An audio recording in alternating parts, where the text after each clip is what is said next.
Look at this real nice walnut. That's a freaking nice log. A little bit of bar checking here for me. Cutting the backside off, but dang, this is a nice log. I ended up cutting it off the stump up top here. Yes, ma'am. Getting her to come off. Or no, this is the one that Dad dropped actually. This is that big one Dad did. The one I did was over there by the 181 and 266 in the background. It'll focus. There you go. Anyway, 181's running real well. It's not quite wanting to idle all the time, but we ran another tank of gas through it today. That's only the probably 4th tank of gas since we got it back up and running. So probably needs a little bit more of a tweak and tune with a screwdriver. We'll probably do that next time before we come out here and tweak and tune everything, because the 66 is pretty rich up top. It's idling fine, but it's pretty freaking rich on top.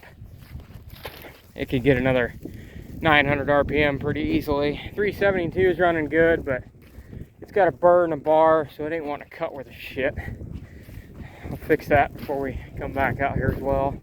Dress the bar and probably flip it again. I'll flip it every time we change the chain or anything, but Dad doesn't dress his bars near often as I do, so he's got a heck of a burr on there.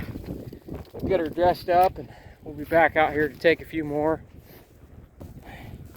Took that one today. That's the one I showed you. And then there's another one that was over there in all that brush.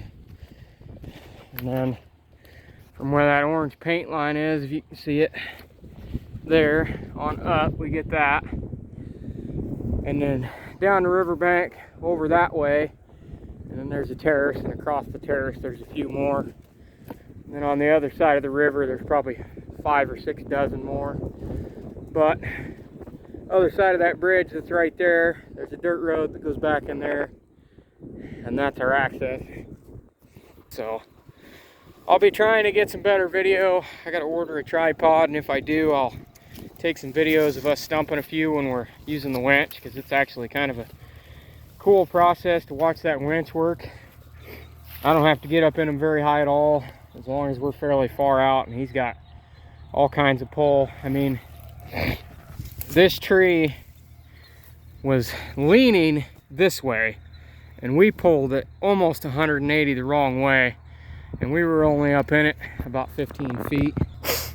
I did a back cut first. I cut in probably 1/3 of the tree and then stacked wedges in the back of it. Then made a notch in the front. After he pulled on it a little bit, he actually pinched me in my front cut. That's how I knew we were going to be able to get this bugger without too much difficulty. And got the notch out, and then tap, tap, tap wedges, cut a little more. Tap, tap, tap wedges. He was pulling while I was wedging. And ended up getting it where we're starting to go. So I had to cut it from the wrong side, the river side. Got her cut up good on this side, and then noticed it was starting to try and split on the high side wood, so I stuck the bar back in there and cut that sucker right off stump on the high side, and he just yanked it. Ended up pulling it right where we wanted it, right damn near right on top of the other tree, and made a heck of a nice day out of it. We got some real nice logs.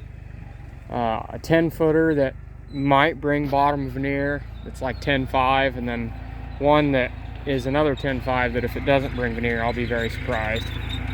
But anyhow, talk to you guys later.